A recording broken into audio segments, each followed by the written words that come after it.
da da da da da da da da da da da da da da da. The podcast opens that. Really fast. That's what we like. That's what we like. I'm a great conversationalist. You're a great conversationalist. How's that? Right. That's there much you go. better. Person who has to be quiet, Christine. It's Tina we have to It's quiet me. down half the time. I get that. I love Tina. I find myself very charming. You are charming. Oh my gosh. You're one of my besties. Have you seen the Pete Holmes?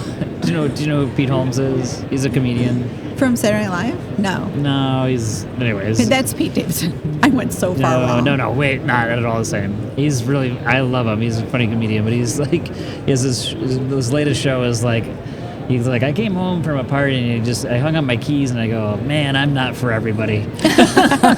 Well, it sounds like he's self-aware. Oh, yeah. Oh, I know that's that for fantastic. sure. I know Yeah, that I'm not for everybody. Like, it took me, when I was looking for a job after I'd stayed home with my kids for 7 years, and I thought for sure I'd get it, like, I was really good at what I did. I won awards and stuff. Like, so I Sure. thought I'd go back and I ran a small business while I was home with the kids. So it wasn't like I had done nothing for 7 years other than, manage a household, raise children, clean. No Yeah, big just deal. that. No big Yeah. deal. Nothing. And I realized, and once I had this realization, it was so good for me, is that every job I've ever gotten is because people wanted to work with me. Not what my resume said, whatever. It was me, period. And that's the be all end all. So while I think there's many, many jobs I could do, I only ever really get the jobs where the person on the other side of the table is like, that's it. This one's the one, right? Mm-hmm. And I was like, so I'm not for everybody really resonates with me. Like, clearly I'm not for everyone. It's a lot to take. That seems like that's somebody else's problem, not mine. It's a lot It is to somebody take. else's. That is a lot to take. It's but Randy's it's real. problem now. That's right. Oh, sorry. that So came much out love. wrong. That came out wrong. No, he likes, actually, our first date. Are we on? We're on. Our first date, Raimi and I. Doesn't matter. Doesn't matter anymore. No, everyone knows. Our first date, after we went out with the aforementioned Kevin Lasser, that was our technical first meeting, and then we had a first date. It was in COVID. I had to go to his apartment. I think I've told you this, because when I walked in, there was no furniture, and I made a Dexter reference. Oh, God. I made the Dexter Is there a room reference. wrapped in plastic I should worry about? And then I Have thought, you ever watched Dexter? I have not. oh, it's a good Oh, show. it's incredible. I It's a can good only show. imagine. If not a bit dark, it's incredible. He's a serial killer, but he uses his powers for good. That's going to be my thing. Yeah, he kills other people who are bad. Bad people. But his So whole he's a process good is like bad they guy. walk into this, like he tricks them into walking usually into this thing where it's Yes. like covered in plastic, right? And he's got a whole system, and I'm like, Because he's Did like you a just walk into forensics a- blood analyst. Like a lot. That's his job. His day job is like a forensic blood analyst. Splatter analyst. So he sets up the room so as not to, create a situation where he would be called in to solve his own murders, I Yes. suppose. Anywho, that night I think I talked to Raimi for 6 hours. I was hoarse the next day. That's how much I talked. And the next day I was so worried that I had scared him away. all of talked the a lot. No, but so you got to see the real And I you. said- there you go. It wasn't too much, right? And he said the right answer, which was, I'd listen to you talk all day. And he's still that Aw, way. We talk there all you the time. go. We talk on the phone. We talk all the time. It's good. I think prior to that though, there was a lot of conversations that you and I, Tina and I were having that were very much like, I might have to tone it down, or I might have to like, Right. And it was, I think, me trying to be like, at least my memory is like Yeah. trying to be like, no, that's not. You don't want that person anyways if that's what you have to do. Well, and I think... And that was pre-Raimi, right? But it Yes. was like, oh, maybe I'm just gonna be. Because several months before Alone. I met him, that's where I went to. I was like, here's the thing. I have a great life. I am very happy in my life. I have great friends. I have a masseuse who's top notch. Oh, you know of what I course, mean? of course, yes.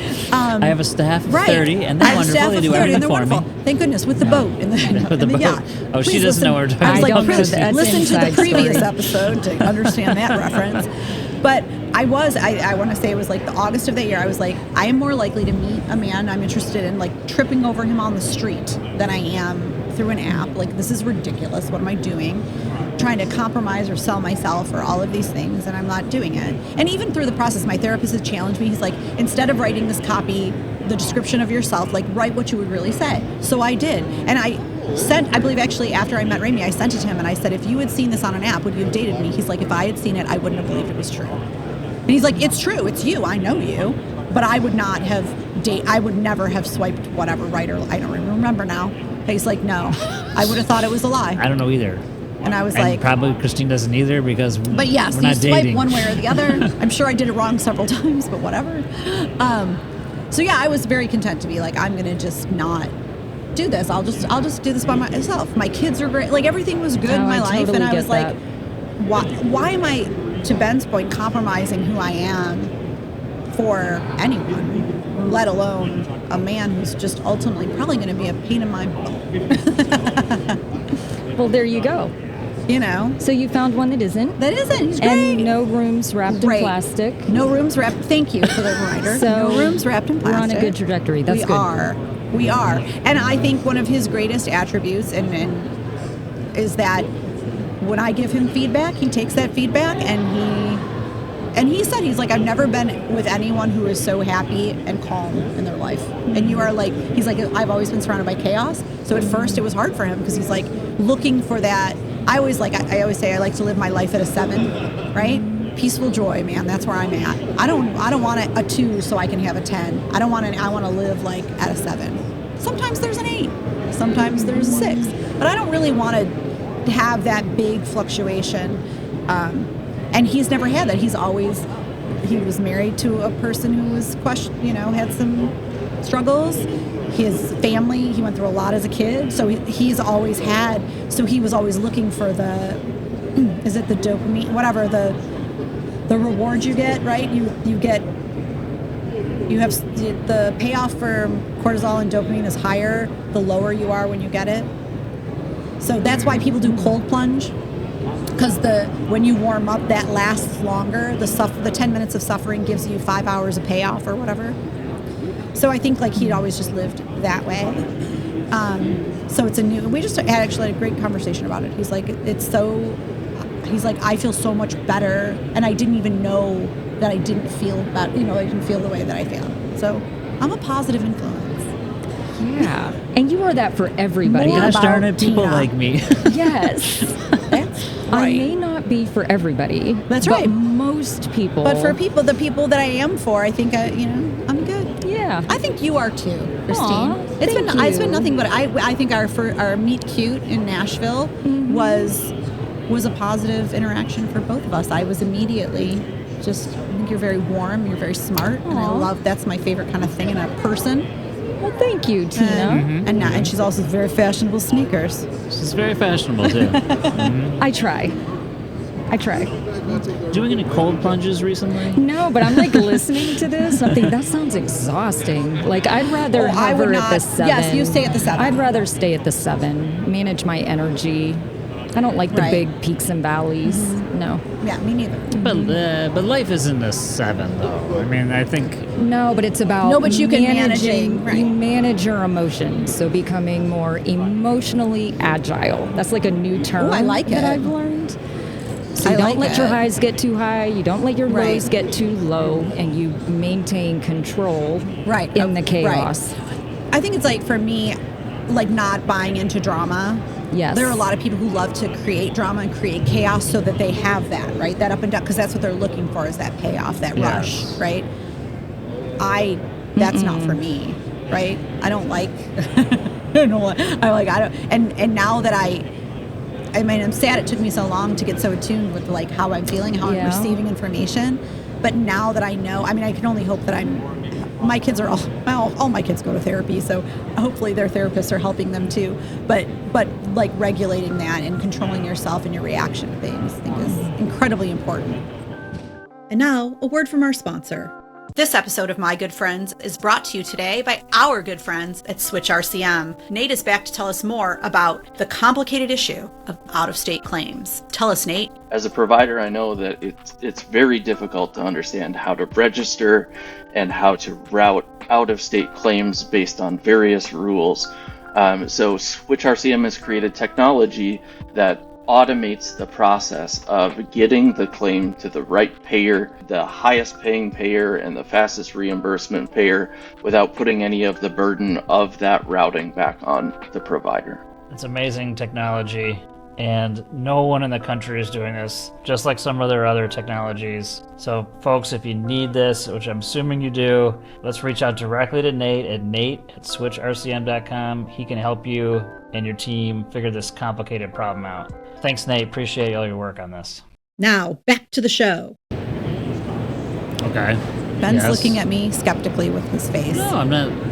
Yeah. I'm not looking at you skeptically. I just think, I don't know. I mean, I know what you're saying. I think there is this space where you want to be, like, you don't want to be too high or too low, but there is a time where it's like, is there, I mean, maybe it's like, is there other, like, long-term damage of just, like, you're kind of just pushing it down? Yeah, I don't think it's that, though. I don't- yeah, It doesn't go mean ahead. you're not dealing with Because your if you're stuff. not You have to- experiencing emotion in some you way have or to form, experience it. It's or like more- letting Right. it out, Right. It's I more don't know about how you do that. controlling my perspective. reaction, It's sure. you controlling your reaction, you controlling your emotions Right. versus your emotions controlling Right. you. So like I read a book, I think it was within the last year, maybe 2 years, from Ed Milet called The Power of One More. Oh, It you is- recommend? She I recommended recommend the it to podcast. everybody Oh, I boy. know because it's that good. There's a chapter in there called The Power of Equanimity, which is really centered around controlling your emotions in a way that allows you to perform at a Right. peak level for extended periods of time, and channeling your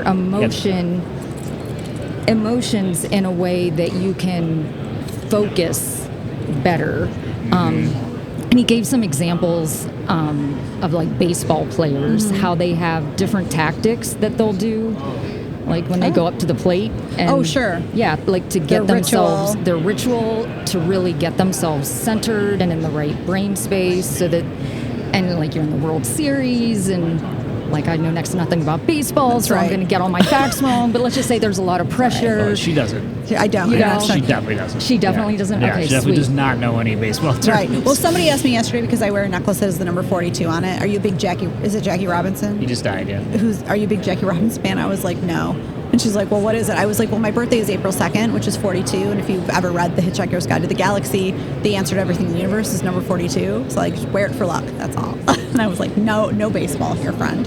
But anyway. So. Okay, so I'm going to attempt to finish this without totally butchering it. But like, say you're in the World Series and it's the bottom of the last inning, and you're like the pitcher and whatever. Think of The whole like thing is the resting on your shoulders. biggest high stakes, high pressure moment, and the world's watching. Like Sure. that pitcher has to be able to tune out all the noise and laser focus on the objective, and that's really kind of what that's about.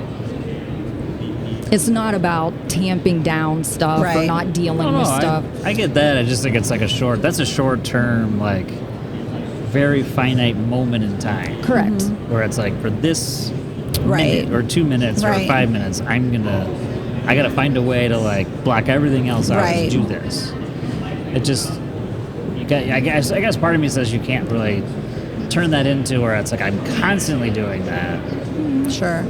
I I don't think know. though too, I found I'm much better at telling people when I'm mad at them or when I have those big feelings. Like I don't yeah, actually just tamp be down, like telling transparent people, and being direct. transparent. Like wow, Deal with it in the that's moment. really whatever. I mean, part of this is I grew up in a house that Talk about don't their experience feelings. feelings and don't have them and don't talk about them. right. So if you come out of that experience, it's like now as I've gone through therapy for the last 18 months, it's like, oh, I'm experiencing emotion. What is this? Right. Right. And so identifying it. You're like, whoa, like talking why about am I it. crying Yeah. as I've like hearing a song and I've cried. I could count on my hands the number of times I've cried in my whole life prior to this period of time. I don't. There's not enough. That is unbelievable. I can tell you the times. I can tell you the times it happened. I don't think I have That's bones ridiculous in my body. on so many levels, right? Yeah. But And I think now it's like, well, I'm experiencing emotion that I wasn't able to like, or really give permission Acknowledging, to, or right. acknowledge, or whatever. And I think that has been therapeutic for me. So, Oh, yeah, I'm for not sure. saying what you're saying is wrong. I'm just saying there is another side of like people who grew up in a situation where Right. you don't experience. Well, no, those I was a things. big crier as a So child. I and was a told I 7 was all not the allowed time to because cry. that's what you were told you had That's to be. so interesting. Oh, Now, no, this is yeah. more like, think of healthcare. No, Think- I yes, do think of understand the what you're saying. I do disruptors, understand and you what you're have saying. people's worlds that are being rocked by You're not going to go up or restructuring. down on Yeah, like, you have you're to be just able like, to think no, I'm critically solid. in the Right. midst of chaos, and it's more about being Right. able to think critically, to be quick on your feet, to be agile, and to not get caught up in the noise. Yeah. So I don't know. I think too, meditation has really helped me with that because, when I studied transcendental meditation, because traditional meditation didn't really work for me because it was empty mind is not like a thing that I can't do deal that. with. Yeah. But with TM, you acknowledge the thought and you let the thought go. And now I've like been able to use that as a tool. Like I'm having this feeling. What does this feeling mean? And I can let it, and I can just let it go. And it does, like, because feelings aren't forever, right? This is temporary. Why am I so discomfort? Why is this triggering me? Am I being reactive? Am I being proactive? Like, so I kind of sort through things, and then if there's action that needs to be taken, there's action, and if not, I just like let it go. There you go. Yeah. Yeah, That sounds sense. super Yeah. healthy. Yeah, we'll see. We'll see. We'll see. I'm only sad, like, again, that it's like, I think that there are times I can look back at my life in my childhood, like if I had known these, if I had been given these skills as a child, and I don't think we as a world of people do a very good job teaching our children about about feelings and how to talk about them and how to, be one with them. Instead, we send them to school and say, behave, and we teach our kids to deny how they feel. Because in this room, this is the expectation, and those things don't belong here, but they're always with us. Maybe we should all go together and watch Inside Out, too.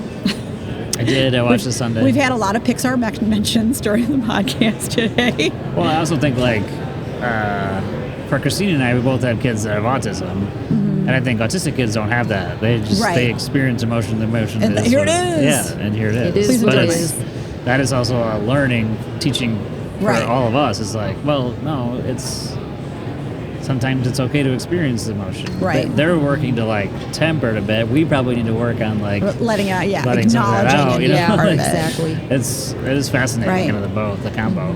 But I've always been a very emotional person. Even as a child, and I was told to like don't solve the problem. You can't cry. You can be upset right now. You have to solve the problem first. And my therapist is often telling me like he's like, I think that was like damaging to you. And I'm like, I don't know, because I don't know if I'm the person I am today if I didn't have that ability. So I think because I would have, like, as a child, just stayed my little shy, invisible so self. you were shy? There's a shy version of Tina? I was invisible. It's a shy I don't version. know. I was invisible. If I could can not be seen. visualize that. No, I was. You couldn't see me. Because I That's was how super I felt. shy. Yeah. Maybe this is why we connect so well. Yes. You couldn't we see me. outgrew it. I remember my mom saying, "Could you go ask that lady where to find whatever?" And I was like, "I can't." And she's like, "Why?" And I was like, "She can't see me." That's how I felt. I felt invisible. You really? Oh my goodness. So Yeah, it was not. It was shyness, I and then it was probably also similar. like, Yeah. I was I was the youngest and not super, wanted. super You know, it was shy. like Aw. it was all those things, Right. you know. And so I think you're just gonna blend into the background. Yeah. And then I got like college and graduate school is I probably finally actually found. I had to do this. I remember I was in graduate school and I had to do this like talk in front of my, it's like sure. it's like 30 people, 25 people, right? It's like I know all these people, but I did this talk and then I remember just being like, oh, I'm really good at this. Like that, that Yeah. kind of thing where it's like, and people are just like, came up to me afterwards like, holy, like Who knew? you're so good. Like, Right. And you're like, who knew? and I had the audience and I was like, and I knew my stuff. And you it could was just feel like, it. boom, And you boom. And I was came like, into your wow, own I in that actually moment. really am good at this. Yeah. But that was the first time I'd really done anything like it. Otherwise, I would have been like terrified Right. of going in front of people. And now, a word from our sponsor. This episode of My Good Friends is brought to you today by our good friends at Switch RCM, and Nate is here to tell us about physician underpayments. Tell us, Nate. Physician billing underpayments are a real challenge for providers. Claim volumes are very high, payments are lower than payments when compared to hospital side payments. We created technology that can handle those large volume of claims, automatically identify underpayments to help our provider clients recover those. And we do that using standard 837, 835 claims and remittance and contracts. That's all we need to help providers unlock that underpayment revenue. Folks, it's a huge issue. So much volume. We know that Switch is doing just amazing work here. Contact Nate directly at nate@switchrcm.com for more information. Thanks, Nate. Thank you. Now, back to the show. Well, my mom put me in dance, and I think that really helped. Like And at 5. so did I. I was like 5 years 4. old, and I danced for a long time, and then I don't know. I think still everyone's slightly insecure. I think I've gone through phases of insecurity, and I think that dance helped me with body confidence and feeling strong and standing up straight and all of the things that made me feel very present in my Posture, body. yeah. Because I don't think I was present in my body. I was very much in my head. Like shocker. But so I think that really helped. But then I discovered theater, and I did plays and sing. I sang like in choirs and Theater. and then I did singing competition in the classical sense, not like American Idol. But It's like, I forget what it was. Now it's so funny because I can't remember what it was called. But I would go and that all of those things kind of really helped me. And it's easier for me. It's easier to give a speech, or easier to perform in a play and be on stage because it wasn't me. Right? It's like a character You're I was acting playing. as a Yeah. character. You're a It's a character. routine. Yeah, it's and now planned. now there's just me. So Practice just makes me. perfect, Tina. I love There Christine. you go. Christine, what's stressing you out these days? Like, what's making you emotional? It's making me emotional. I don't know that I'd call it stressing me out. I think it's more of an awareness that I think was further validated, like in the conversations I've had over the last couple days at this conference, that leaders in finance and revenue cycle, both sides, oftentimes are elevated into these, top level leader roles because they were really good at doing something like accounting or billing or whatever, and they move themselves up the ranks that way. And now you think about that, and I put myself in the mix, right? Because I'm a CPA by trade, Right. and have experience on both the finance side and the revenue cycle side. And then you look at our current environment where we are inundated with disruptors. So you've got digital disruptors, you have staffing shortages, you've got retention issues, and I could go on. Cyber Right. attacks, good grief, right? They're coming at you at every direction, and it requires, in many instances, Last call. Yeah, they just turned the lights down yeah, in they're here. going to turn us out. Holy Oh my jeez. goodness! Turned it down, so keep going. I That's know. right. I'll talk We have fast. booth lights. Yeah, so it requires leaders that are equipped to be able to lead and drive transformational change, right? Driving transformational change can sometimes be the ultimate test of a leader, but yet in many instances, we have leaders that have made it all the way into these executive roles with never having real formal leadership development. And I had that awareness about 6-7 years ago, just personally. I had been in CFO roles, Right. Multiple VP positions. And I'm like, man, I can outwork everybody around me. I'm a driver. I Right. get stuff done. I'm really good at that. But I'm 20 some years into this gig and I'm exhausted. And there's got to be more to this, right? Right. I was looking around me and everybody was exhausted because that was what everybody was doing.